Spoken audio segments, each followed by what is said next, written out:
Questions remain on the events surrounding Gabby Petito's death. The 22-year-old went missing in September, then was found dead weeks later, strangled. Her fiance, deemed a person of interest, was found dead last month. Spectrum News 13's Rebecca Turco reports the troubling signs that a local domestic violence survivor sees and red flags she feels police missed. Michelle Sprizzell is loading up donations for people living in a domestic violence shelter. Everybody who comes in, we make sure that they get their own set of pillows and towels and linens. All of them are due. As Harbor House CEO, she advocates for those in abusive relationships.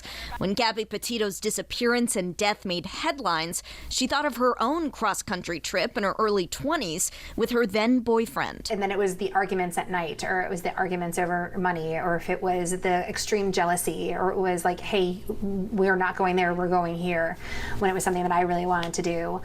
That's when the violence started to escalate.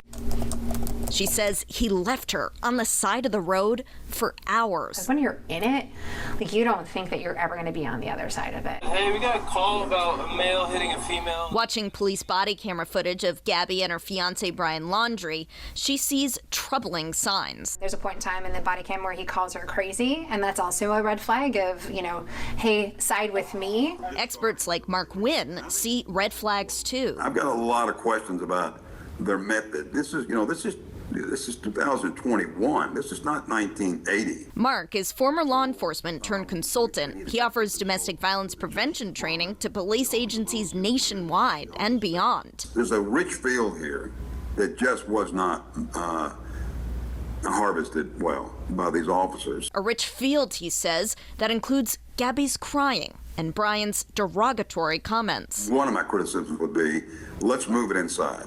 Let's get this couple inside a police station. Let's introduce her to an advocate.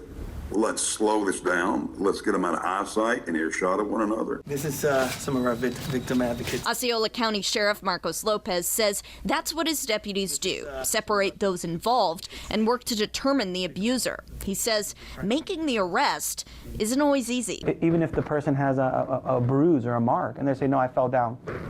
We can't affect the arrest because she's saying she fell and hit herself on the stair. So it's up to the victim to come forward for us to actually take any type of law enforcement action. And it's sad, but a lot of times our hands are tied by the law and what we can do so we don't violate people's rights. Mark disagrees. He says there are other ways to find probable cause. Show me the trauma. Show me the past history.